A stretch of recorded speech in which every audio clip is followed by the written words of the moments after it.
Hi, my name's Eric, and I'll be reading you selections from the e-edition of today's Cape Cod Times. Today's date is Monday, January 5th of 2026. Hope everybody had a happy new year. That'll be the last time we reference that.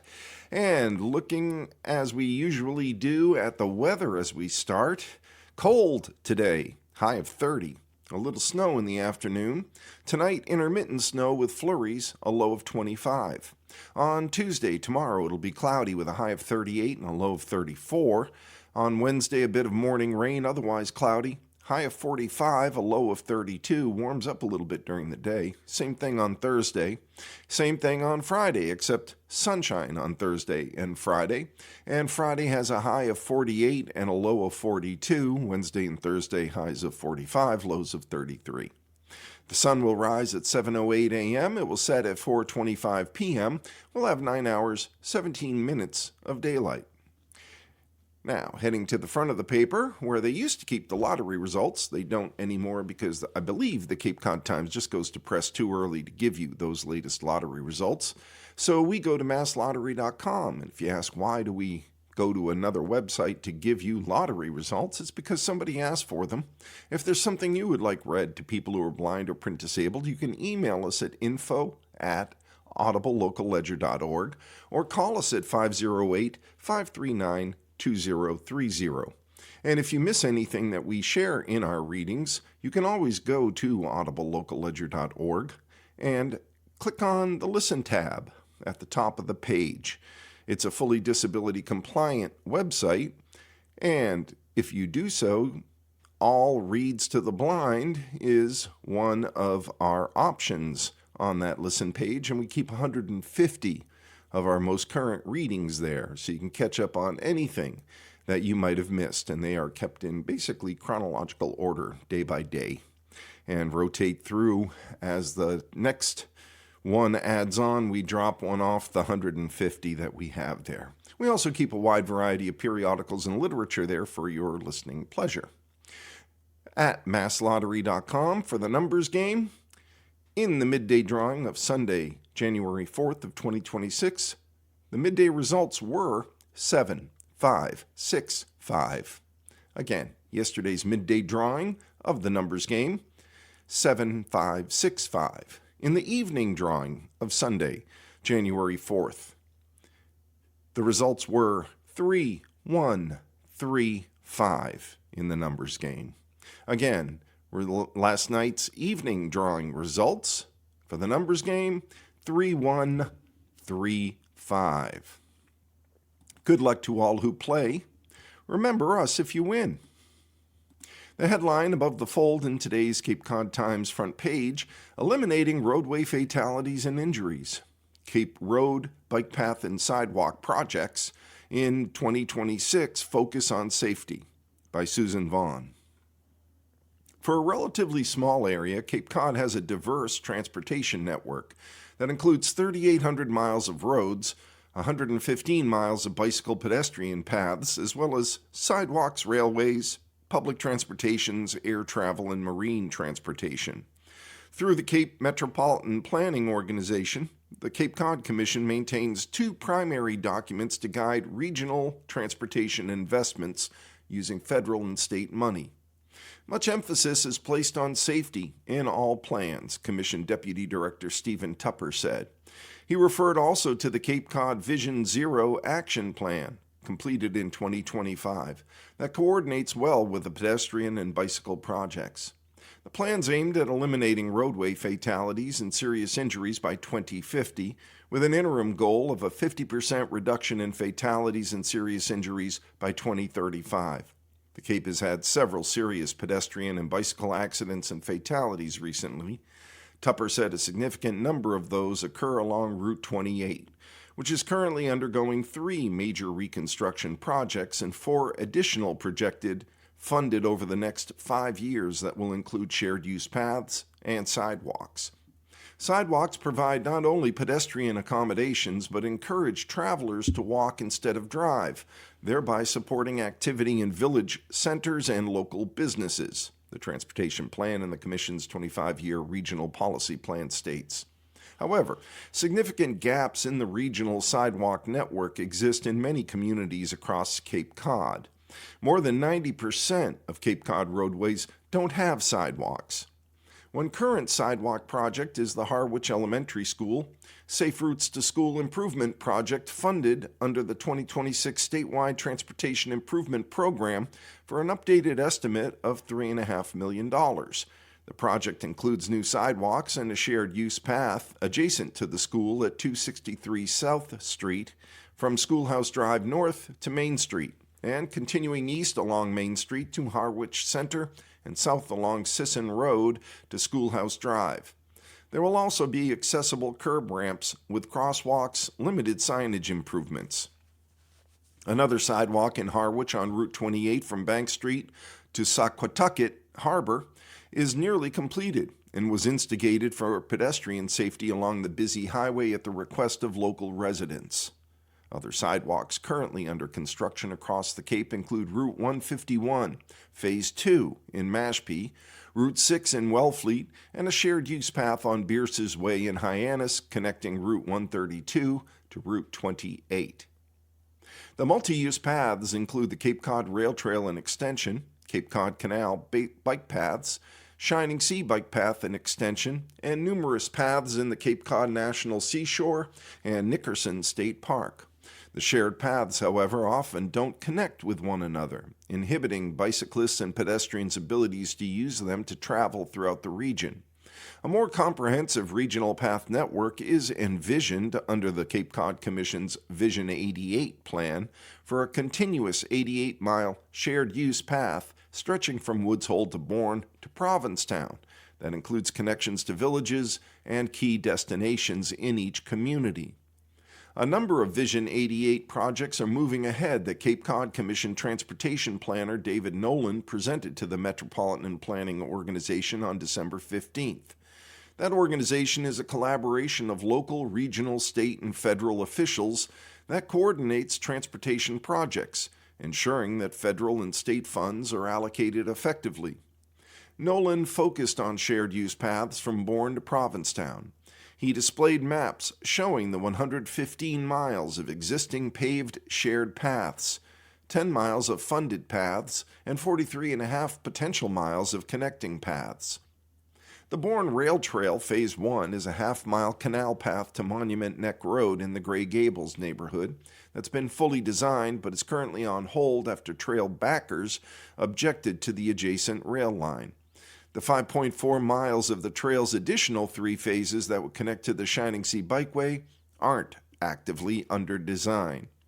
The Sandwich Service Road Path to Canal is 3.1 miles with a town section to Route 6 ramps in the design phase and a construction estimate of $22 million. The Mass DOT path along Route 130 between Service Road and Route 6 ramps is in a scoping phase with an estimated cost of $7.7 million. The 4.4-mile Sandwich Service Road path was completed in 2025 with a combination of mass trails and local funding of $8.9 million. A 9-mile future Phase 4 section of the Cape Cod Rail Trail that extends from Chase Road in Sandwich to Mary Dunn Road in Barnstable is at a pre-25% design at an estimated $78 million construction cost. The project will be phased for funding and construction and would include a potential above-grade crossing over Route 132, Nolan said. The 4-mile Cape Cod Rail Trail Phase 3 in Yarmouth and Barnstable is now under construction, connecting to the existing Cape Cod Rail Trail from Peter Homer Park in South Yarmouth to Mary Dunn Way with a bridge over Willow Street.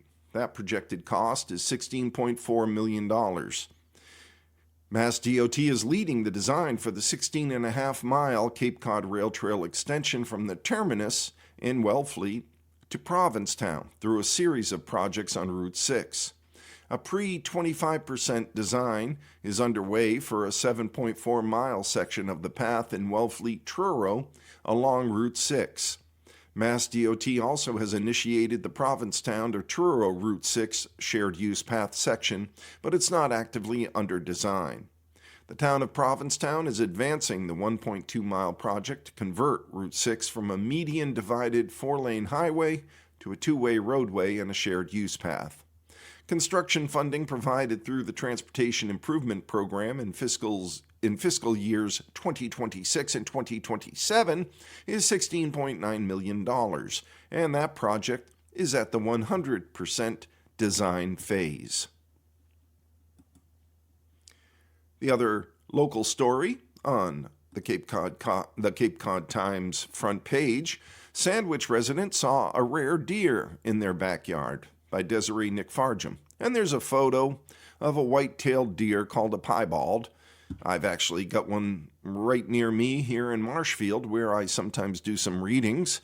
I've got one that runs in a pack around here quite frequently. So piebalds are odd looking. They are very funny looking and very noticeable. As soon as you see them, you're not sure what you're looking at. Anyway, on to the story. A rare type of white-tailed deer called a piebald deer was spotted Wednesday morning in a Cape Cod backyard, catching the resident by surprise.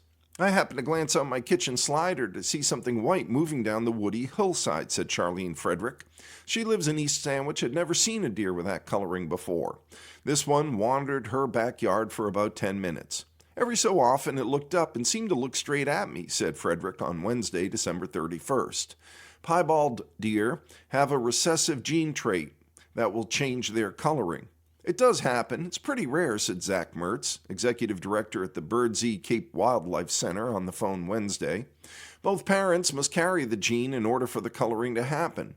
About 1% to 2% of the deer population in the country display that variation, according to Priya Patel, the Wildlife Center's medical director and wildlife veterinarian. In some cases, it can be mild, causing the deer to have some white blotching, or be flashy, as they would say in boxer talk. In other cases, like the one spotted in Sandwich, the coloring can be more drastic, Mertz said.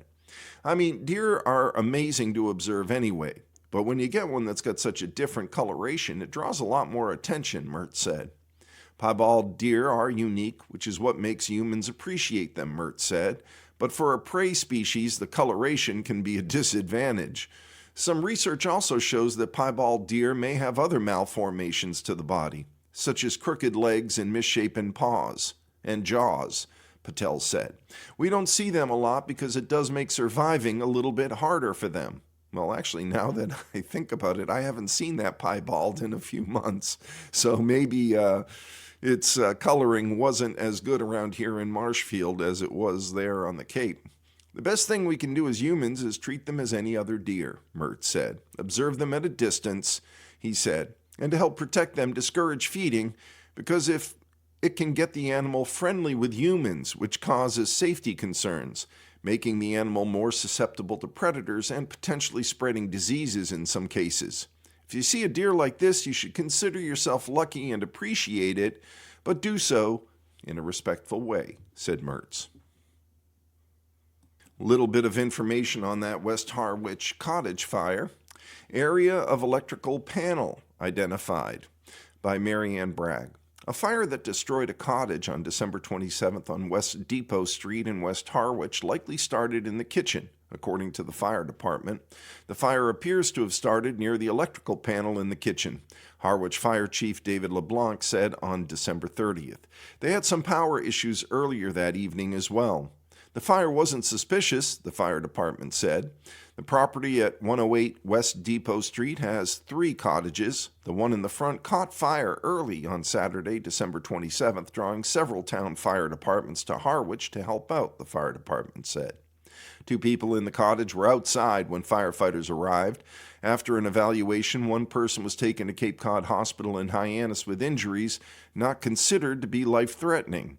And let's not bury the lead. A dog alerted the cottage occupants to the fire and was found outside and taken to a shelter. The dog was the hero of the day, of course, the firefighters and the professionals who came to put it out, of course, as well.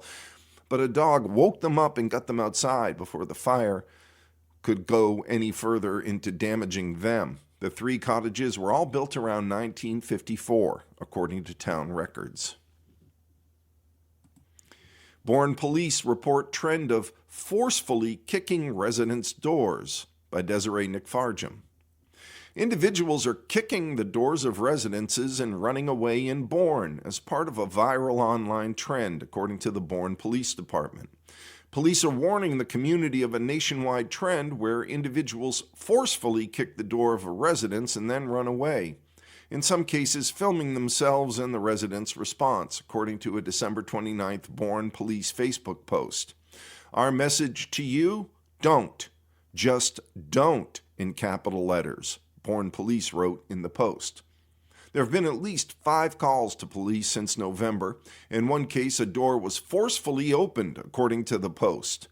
Police warn that that type of activity could result in criminal charges and can even lead to serious unintended consequences for someone thinking their home is being broken into. Instead, police are asking that individuals use social media to do something positive for those in your community. 3 teens in Florida were arrested for participating in the viral trend, according to a December 4th USA Today post. And this is your reader saying, if in Florida you go busting down someone's door, don't be surprised if they're waiting for you with a shotgun, because they have a stand your ground law down there that is not to be messed with. And if someone starts coming into your house because they kicked open the door because of a TikTok trend, something really tragic could happen. I mean, that's really... TikTok has a lot of good things in it, but boy, some of those trends that it encourages are just so inane and stupid and can really lead to bad results. Bringing back a little bit of Jonah, watch In the Whale in Wellfleet, and then you can meet the diver who lived it, by Beth McDermott, an AI-assisted reporter for the Cape Cod Times.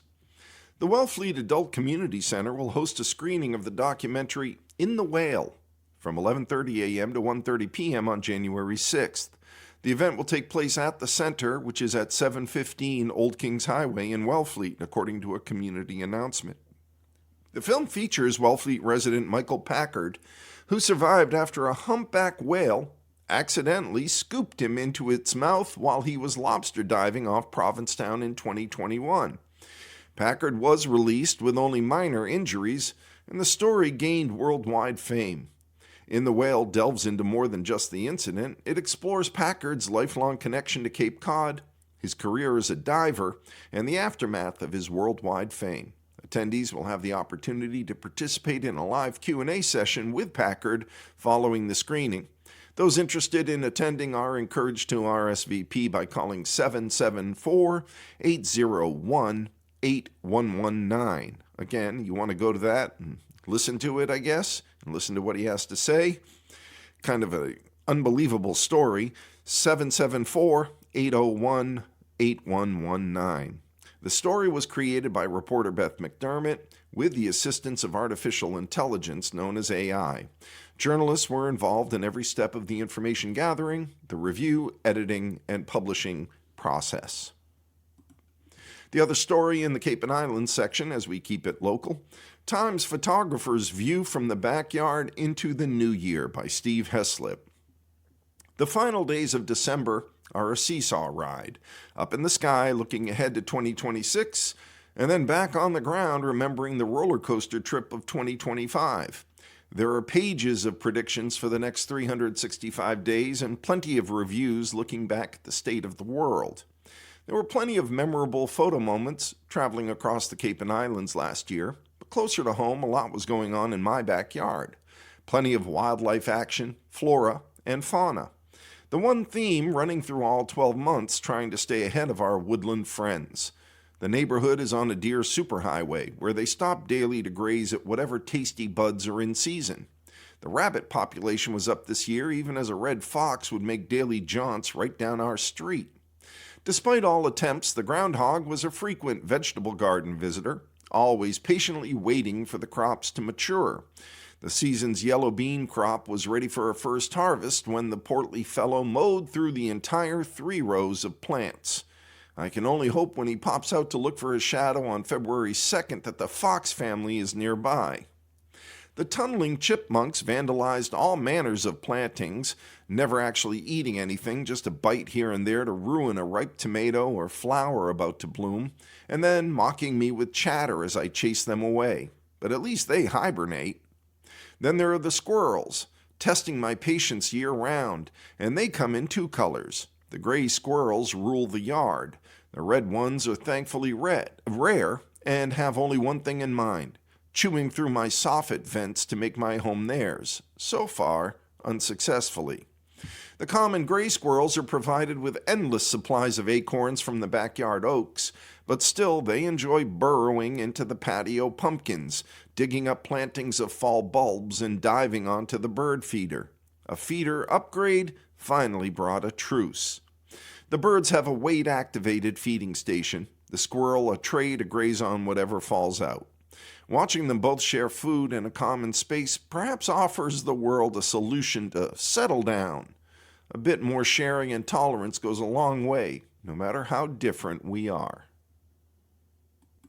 It is full time in the seasons for high school sports, and there's lots of local news in the sports section of the Cape Cod Times, dated January 5th. Barnstable senior Jenkins leads their boys basketball team by Adam Kirkjian in Barnstable. It took a little time. Barnstable boys basketball player Joshua Jenkins had to adjust to his new teammates at first. The transfer from Dennis Yarmouth had some nice games with the Red Hawks to start the season, but it wasn't clicking as much as it could. It's safe to say Jenkins has settled into his new surroundings. Behind 24 points from Jenkins, Barnstable earned a 51-48 win over Plymouth North on Saturday. And that improves the Red Hawks' record to 5-1. Jenkins was immense. In addition to his scoring, he played solid defense and acted as a facilitator when he was not looking for a shot. He played efficient and within the flow of the offense. That last part was something that Barnstable coach Alik Taylor said went against an unfair reputation. He's not a selfish player. He has a bad rap of being a selfish player, Taylor said. I've seen him play over the years. Now that he's come to us, it's just like, okay, it's a new home for him. So I have to give him the benefit of the doubt and see what he's about. We had conversations when he came over here, and he was like, hey, coach, I just want to be a part of the team. And that's what he's been doing. He's been fitting in, adjusting, and we're adjusting. As much of a complete player as Jenkins is becoming, his primary strength remains his scoring ability. He can do it in so many ways. He has a good three-point shot, and he drives well to the basket. Maybe Jenkins' most difficult move to stop is a mid-range fallback jumper that your typical high school defender simply cannot disrupt. When Jenkins is going, that shot is almost an automatic 2 points. He explained how he developed that aspect of his game. Yeah, that's my go-to, Jenkins said. A bunch of shots and you just keep shooting. Even if you miss, keep going to it. Repetition. Jenkins knows opponents will be gunning to stop him. It serves him well that he continues to share the ball as he did on Saturday. He passed up a bunch of shots to get teammates involved, and Taylor feels like that part of his game continues to develop. That's his style of play. He's a creator, Taylor said. He can create for himself and he can create for others, and that's what college coaches are looking for. The scoring isn't going anywhere, and the Red Hawks will continue to benefit from that. There's a new number one in girls basketball rankings is our next sports story by Adam Kirkjian. I used the analogy of a basketball game to describe the rankings last week. I said it was very early on, basically the first quarter, and the teams haven't separated yet. I'll use another analogy for this week. This is like the first 10 meters of a 100-meter dash. Usain Bolt has not kicked in and left everyone in the dust yet. There simply isn't a dominant team that has shown itself yet. Maybe that day won't come, and we just have a hardy middle class of teams that can all beat each other. That's basically what we have with the boys' side. That type of setup can be kind of fun, but it also makes my job that much harder. Last year, Bourne and at times Dennis Yarmouth had the look of an elite squad. All I'm saying is we don't know who that team is yet. It could reveal itself at any point. I just don't see it right now. For now, here's my best guess of it. On to the Cape and Islands high school girls basketball rankings. He has St. John Paul II 4-1, no ranking last week. I know what you're going to say. The Lions have a loss to the number 4 team on this list. How can they be number 1? For starters, transitive property is only one factor in the rankings, and it's not the be-all, end-all. The fact of the matter is the Lions are playing very well and deserve this spot. Props to Devin Crawford for her 1,000th career point. Mario Jumper is also getting it done for this team. Falmouth Academy is ranked 2. They're 2-0. They were 2 last week. Sandwich is ranked 3. They're 4-2 on the season. They were ranked number 1 last week. Is this too far of a drop for a team that's still 2-0 against Cape and Islands competition? Maybe. I'll say this, the Blue Knights are certainly good enough to get back to the top spot. You look at the schedule, and the upcoming game with Falmouth will be one of the best games in girls basketball this early in the season. And that same team, Falmouth, is ranked number 4 at 3-2 on the season, and they were 3rd last week. This is the only team to beat St. John Paul, so as you can see, not much separates these top teams. Everyone is good, now we're just left to see who's great. Monomoy is ranked number 5. They're 4-1 on the season. They were unranked last week. This is another team to watch. The Sharks are playing solid basketball and have a recent win over Wareham. Honorable mention is Barnstable at 3-3. They're very close to being 4-2 after a tough loss to Plymouth North in overtime. And Sturgis West is an honorable mention at 1-0. The Navigators have been on a long break. Still a team to watch, though. And the best boys hoops teams on the Cape and Islands by Adam Kirkchin. I like to be early. Whether it's for a game or just an appointment, I usually get there way ahead of time. One of the reasons I like to do this for games is it gives me a chance to talk to coaches and get a feel for how they think about their team or the state of the Cape and Islands sports in general. Friday night, I made it over to Mashpee for the Falcons game with Falmouth. I had time to kill. Was talking with Falmouth coach Paul Lundberg. We talked about the state of local boys basketball, and he said something that rings very true. Anybody can beat anybody, Lundberg said. Boy, was he not lying with that statement. That basic tenet shapes this week's rankings and probably the whole season. Keep that in mind as we go forward with that. On to the Cape and Islands high school boys basketball rankings. Barnstable's ranked number 1. They were number 1 last week in rankings. They're 5-1 on the season. Upper Cape is ranked 5-0. They were ranked 4th last week.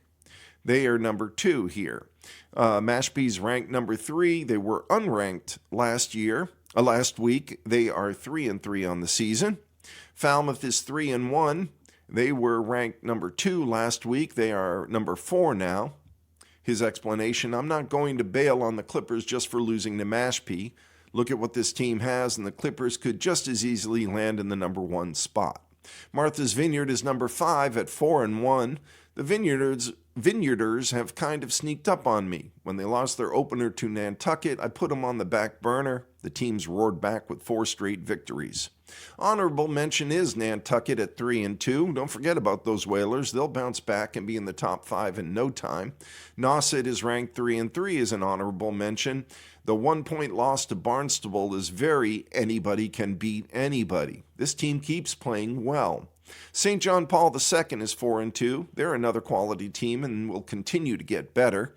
And Sandwich is 3-2. All of those are honorable mentions with a good win over Westport. This is a solid squad. So there is your sports updates on what's going on in high school. Of course, I think most people know that the Patriots won yesterday. They are now the number 2 seed going into the playoffs and will be playing the Chargers next Sunday. So we have playoff football back in New England after a several-year hiatus. Congratulations to the Pats. Moving back to a different kind of local news in our Cape Cod Times dated today, January 5th, we'll move on to the obituaries and death notices that are listed in the Cape Cod Times. And the first is of Carol J. Harmon of South Yarmouth, who at the age of 94 passed peacefully at home surrounded by her loving family on Thursday, January 1st of 2026. She was born November 26, 1931 in Worcester, grew up in Belmont Hill, and graduated from Commerce High School. After high school, she graduated from Ward Airline School and moved to New York City to begin her exciting flight attendant career with Eastern Airlines. Upon returning to Worcester, she married the love of her life, Clifford Charles Harmon of Winchendon, Mass. In 1957, and together they set off on an adventurous 60-year journey. Upon Cliff's passing in 2017, Carol moved to Thurwood Place in South Yarmouth to enjoy her final years on Cape Cod. Her love of travel, theater, and dance never ceased over the years. Carol was always on the go, as evidenced by her never-ending participation in several organizations. She was predeceased by her loving husband, Clifford, and leaves many family and friends. Calling hours will be held from 4 to 7 p.m. on Tuesday, January 6th, at the Athey Memorial Home at 111 Lancaster Street in Worcester. The funeral mass will be held at Blessed Sacrament Church at 555 Pleasant Street in Worcester on Wednesday, January 7th at 10 a.m., and burial will be at St. John's Cemetery. The family would like to thank the nurses and aides and entire staff at Thurwood Place and Beacon Hospice Care in South Yarmouth for their never-ending love and care of our mother. In lieu of flowers, any memorial contributions may be made to Blessed Sacrament Parish. The next obituary in today's Cape Cod Times is of Nancy G. Purcell Pajani of South Dennis, who passed peacefully on January 1st, surrounded by her husband and other family members. Nancy was born in Worcester, November 21st, 1953, and grew up in the first-floor apartment of a Vernon Hill three-decker with her parents and 6 siblings, all of whom shared one bathroom. She graduated from Holy Name High School and Worcester State College. After college, she moved to and fell in love with Cape Cod, where she taught school and waited on tables during summer season. In 1982, Nancy returned to Worcester to care for her ailing mother and father, and after a short stint in the business world, she taught school in Berlin, Boylston, and Worcester, and ultimately full-time at the Melican Middle School in Northborough. Nancy married Dennis in 1989. They moved to Boylston in 1993, where they lived for 26 years. In 2016, Nancy retired from teaching and returned full-time to her beloved Cape Cod, where she enjoyed renovating their Cape house, gardening, golfing, boating, and spending time at the beach, as well as socializing with her wonderful friends and neighbors. Nancy leaves behind her husband Dennis and many family and friends. In lieu of flowers, any donations may be made in Nancy's memory to Crohn's and Colitis Foundation, the New England chapter. There will be a private memorial mass held for Nancy at a later date. The next obituary is of Dorothy Jean Gorman Manning of Hyannis, who passed on January 1st. Dorothy was born September 20th, 1928, and raised in the Andrew Square section of South Boston. She was the youngest of 16 children and made her home in Hyannis for 60 years. She died peacefully at the age of 97. She was a wonderful homemaker, wife, mother, grandmother, sister, and aunt. She didn't play tennis or golf, join any clubs, or have memberships, but she was very hospitable and would make a wonderful cup of tea. She had to deal with cloth diapers and making baby formula. She got her driver's license when she was 35 and made sure her children all had library cards and knew how to swim. She loved shopping at thrift shops and rummage sales and loved visits from her grandchildren. Married in 1948 to her late husband, Robert Manning Sr., he passed in February of 2014. She leaves many family and friends. Heaven is now cleaner and more organized since Dorothy has passed. Dorothy will continue to shape and mold the lives of the people she cared about indefinitely. The sheer amount of people filling her hospital room the last few days are a testament to the love and beauty she created. She'll be missed beyond measure, but honored every day by her loving tribe. Calling hours will be held from 4 to 7 p.m. on Wednesday, January 7th at Doan Beal and Ames, 160 West Main Street in Hyannis. A massive Christian burial will be celebrated Thursday, January 8th at 11 a.m. at Our Lady of Victory, 230 South Main Street in Centerville. Burial will follow at St. Francis Xavier Cemetery in Centerville. Both of those are this week. In lieu of flowers, Dorothy requested a simple act of kindness or forgiveness in memory of her loss. The final obituary in today's Cape Cod Times is of Gary Gray Drinkwater of Pezenas, France, formerly of Barnstable, who passed December 31st at the age of 83. Gary was born in Barnstable on April 28, 1942, and attended Barnstable High School, briefly serving in the U.S. Air Force, stationed in Washington, D.C. and California, before returning to Cape Cod in the mid-1960s. Mr. Drinkwater, thank you for your service. While he held a variety of jobs during his working years, including computer programmer, real estate agent, emergency roadside service rep for AAA, and supermarket refrigeration maintenance dispatcher for Stop and Shop Ahold, he had the most experience as a mechanic. Following the family's brief residency in Mililani, Hawaii, he lived for several years in Hull. He later moved to North Weymouth. He was predeceased by his mother, father, stepfather, and brother, and is survived by many family and friends. A memorial service will be held at a date to be determined. And that, along with Gwendolyn Spang, this is a death notice, passed at the age of 87 from North Truro. She passed on November 27th. No arrangements or services are listed. It's simply a death notice. And now back to the front page. We've completed all the local news in today's Cape Cod Times. The headline reads, Maduro's tight grip on power ends, by Reuters. Nicolas Maduro ruled Venezuela with a heavy hand for more than 12 years, presiding over deep economic and social crises and resisting pressure from domestic opponents and foreign governments for political change. His rule abruptly ended on January 3rd, when President Donald Trump announced U.S. forces had captured him and flown him out of the country.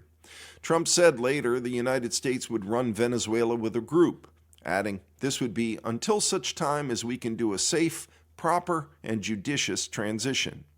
A 63-year-old socialist and the hand-picked successor of the late Hugo Chavez, Maduro was long accused by critics both at home and abroad of being a dictator who jailed or persecuted political opponents and repeatedly staged sham elections. Maduro, a salsa aficionado with a flair for theatrics, often called opposition politicians fascist demons, and took pride in resisting U.S. pressure against him, even having his invocation to Trump of, yes, peace, not war, remixed into an electronica song. He was sworn in for a third term in January of 2025, following a 2024 election that was widely condemned as fraudulent by international observers and the opposition. Thousands of people who protested against the government's declaration of victory were jailed. Venezuela's opposition, the United States, and many other Western countries also considered Maduro's election win in 2018 to be a sham. His government's repressive measures were highlighted by the awarding of the 2025 Nobel Peace Prize to opposition leader Maria Corina Machado. After Trump announced in October he was authorizing CIA operations in the country, Maduro blasted, quote, those demonic powers that aim to sink their claws into Venezuela to steal our oil. Maduro has long denied U.S. accusations of connections to drug smuggling and corruption. In August, Washington doubled its reward for Maduro's arrest to $50 million over allegations of drug trafficking and links to criminal groups. Trump said on January 3rd that Maduro and his wife will now face American justice. Trump ratcheted up the pressure in recent months with a huge buildup of the U.S. military in the southern Caribbean, more than 24 strikes on vessels allegedly involved in trafficking drugs in the Pacific Ocean and Caribbean Sea, and a ramping up of sanctions. A UN fact-finding mission in December found that the country's Bolivarian National Guard committed serious human rights violations and crimes against humanity over more than a decade in targeting political opponents. Maduro long denied abusing political and human rights, instead describing his government as being at odds with what he views as a decades-long imperialist campaign to topple Chávez's socialist movement and take Venezuela's oil. He and his government called sanctions by the U.S. and other illegitimate measures that amounted to an economic war designed to cripple the country.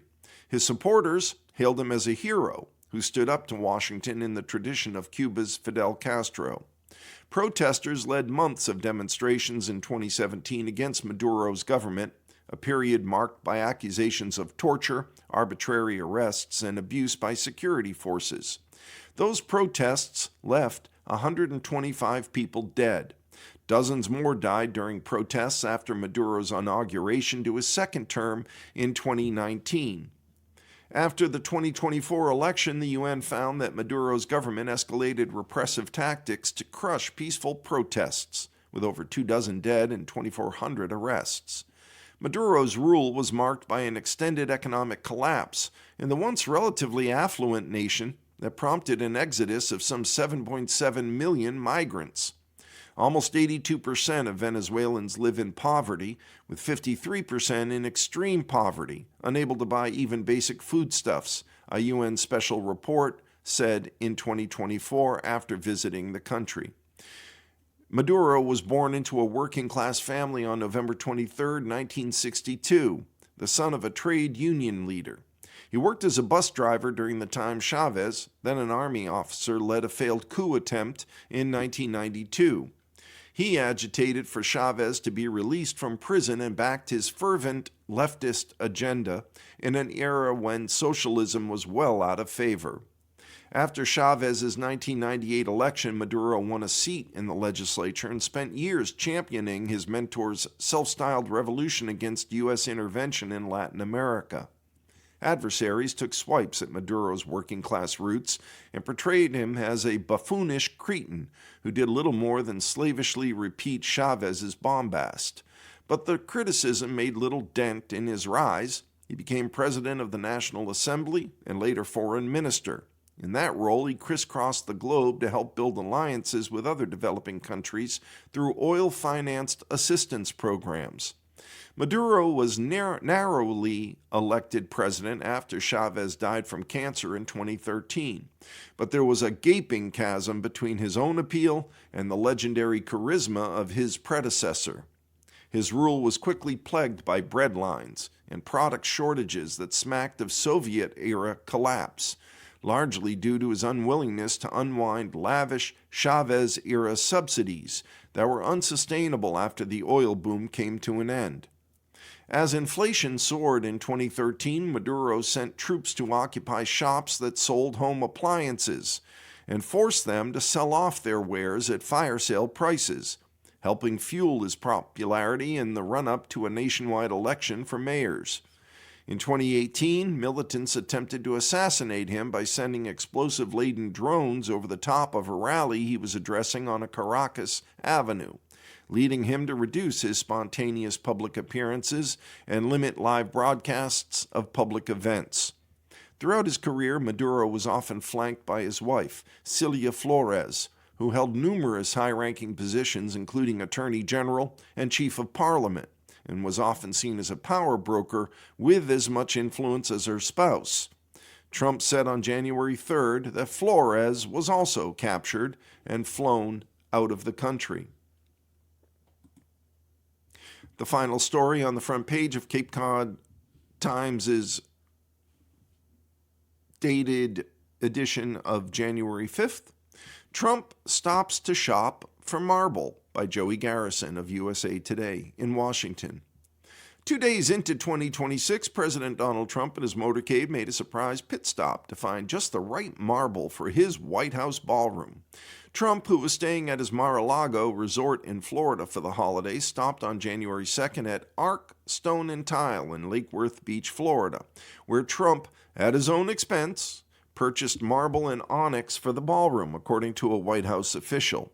Reporters were not allowed to join the president as he shopped inside the store, After he was finished, the motorcade continued on to the Trump International Golf Club, where the president played golf.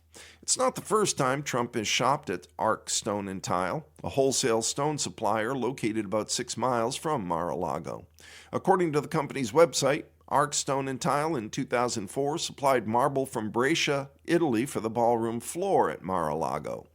The marble at Mar-a-Lago, known as Brescia Onnunziata, or Classic Peach, is a composite stone composed of several minerals bonded together, according to the company.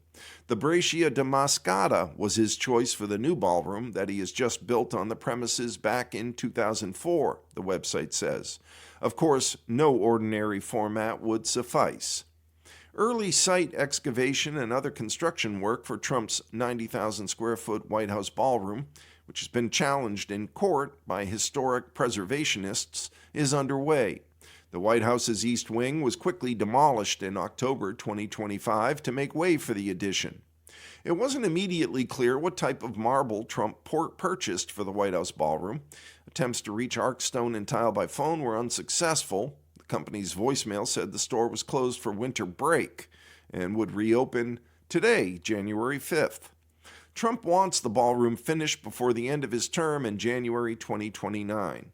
The White House intends to present design plans for the ballroom to the National Capital Planning Commission at the panel's January 8th meeting. Trump has vowed to use private donations and his own money to pay for the ballroom.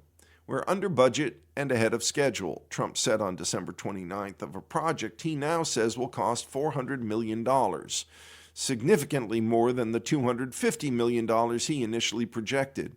It's bigger than I told you. After realizing we're going to do the inauguration in that building, Trump said of a price increase.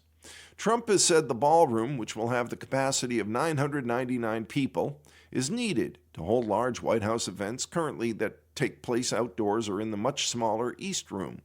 In December, Trump hired a new lead architect, Shalom Baranis of Washington, D.C., after the president clashed with the project's original architect over the size of the massive addition. James McCreary II, the original lead architect, has stayed on as a consultant. A Washington Post ABC News Ipsos poll in October found 56% of Americans oppose the East Wing's demolition and ballroom project, including 45% who said they strongly oppose it. From the business world, there's a little bit of a business section in today's Cape Cod Times. Dollar rises to start 2026 after a big drop.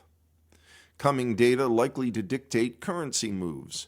The dollar's real broad effective exchange rate, its value relative to a large basket of foreign currencies adjusted for inflation, stood at 108.7 in October, down only slightly from a record high of 115.1 in January, showing that the U.S. currency still remains overvalued. By Chuck Mikolajczak and Saqib Iqbal Ahmed of Reuters in New York. The U.S. dollar began 2026 stronger on January 2nd, snapping last year's slump against most currencies as investors look ahead to a critical week of economic data that could steer Federal Reserve policy in global markets. The rebound follows the sharpest annual decline since 2017 of more than 9%, driven by narrowing interest rate gaps with other economies and persistent worries over U.S. fiscal health, a global trade war, and Fed independence, risks that remain in play this year. This week's data deluge, capped by the payrolls report on January 9th, is expected to offer clues on whether the Fed will cut rates further, with markets already pricing in 2 reductions versus 1 projected by a divided central bank. It's going to be a time to actually do a lot of assessment. We won't have the Fed meeting until the end of the month, but there's no consensus, said Juan Perez, Director of Trading at Monex USA in Washington. This past U.S. government shutdown was unprecedented and inconceivably long, so it really affected the way that data has been taken, has been interpreted, and has been able to really be gauged or taken as fully accurate. Markets in Japan and China were closed on January 2nd, leading to thin trading volume. The dollar index, which measures the greenback against a basket of currencies, rose 0.24% to 98.48, with the euro down 0.25% at $1.1716. Eurozone manufacturing activity fell in December to its weakest in 9 months, a survey showed. The currency surged more than 13% last year, its biggest annual rise since 2017. Sterling weakened 0.18% to $1.34, following a 7.7% increase in 2025, also its biggest yearly jump since 2017.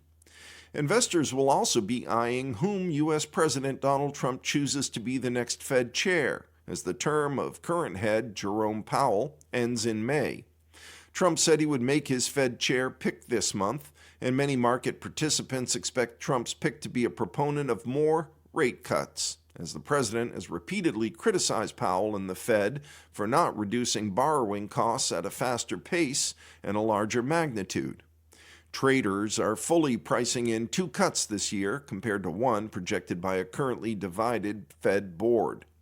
We expect that concerns around central bank independence will extend into 2026 and see the upcoming change in Fed leadership as one of several reasons why risks around our Fed funds rate forecast skew dovish, Goldman strategists said in a note to clients. Though a dismal year for the U.S. dollar is ending with signs of stabilization, many investors believe the currency's decline will resume in 2026 as global growth picks up and the Fed eases further. The dollar typically falls when the Fed cuts rates, as lower U.S. interest rates make dollar-denominated assets less attractive to investors, reducing demand for the currency.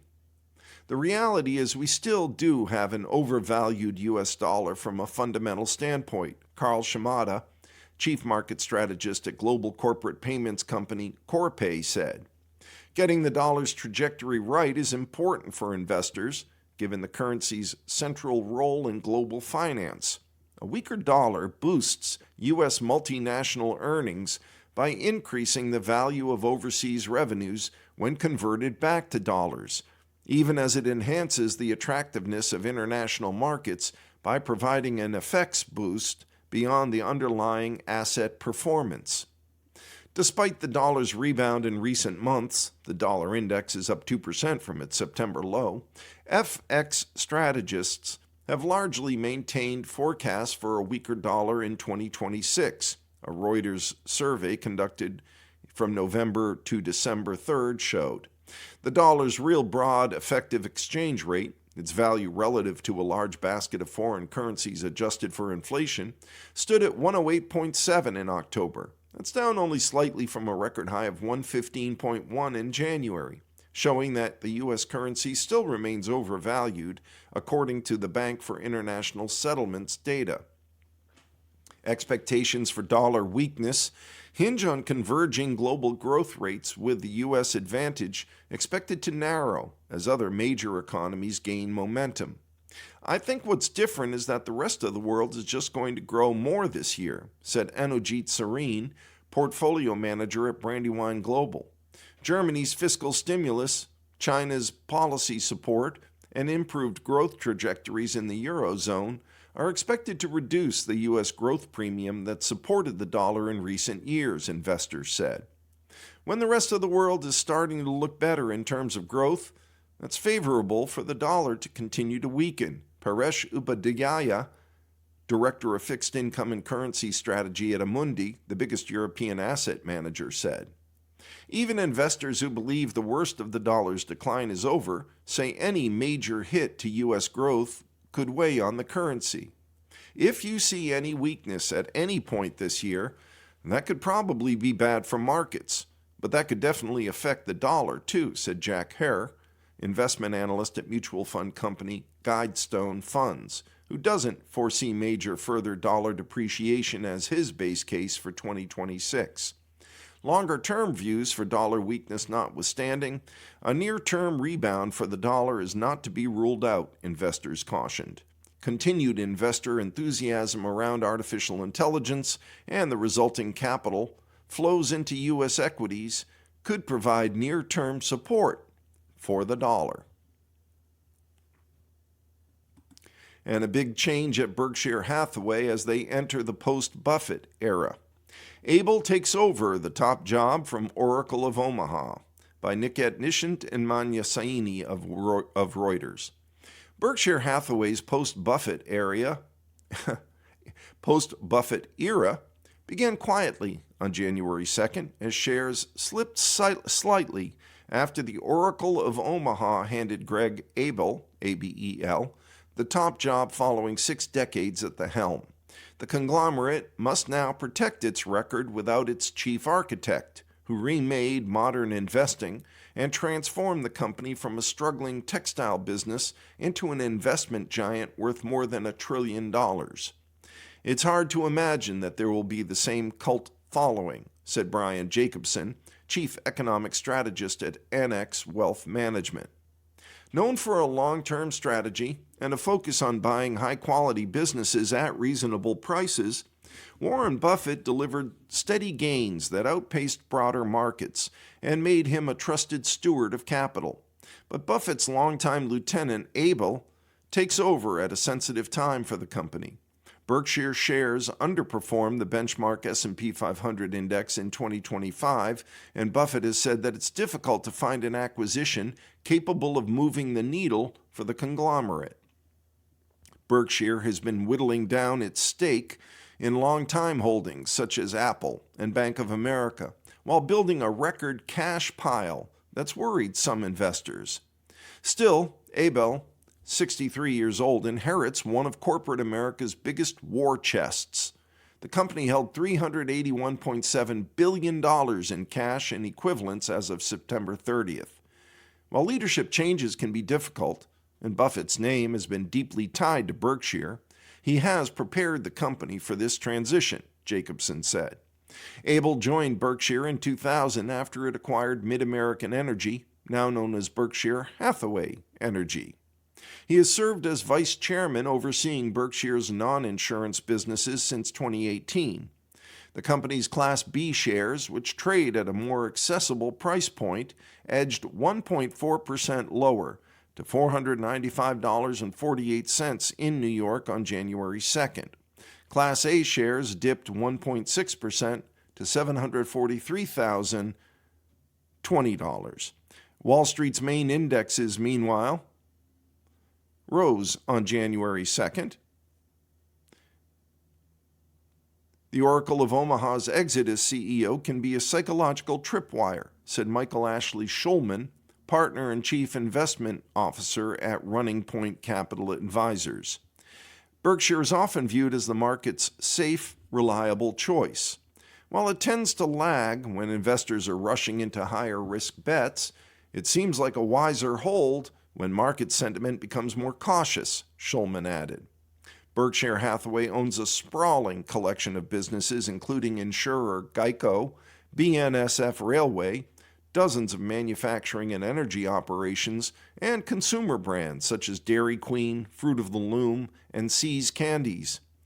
Buffett will remain chairman and has said he plans to continue coming to Berkshire's office in Omaha, Nebraska each day, which is about 2 miles east of his home, to support Abel. And with that, we've come to the end of our reading of the Cape Cod Times for today, January 5th of 2026. This is your reader, Eric, saying be well, be safe, try to stay warm, look after each other, and remember our veterans, especially those we've lost recently. Bye for now.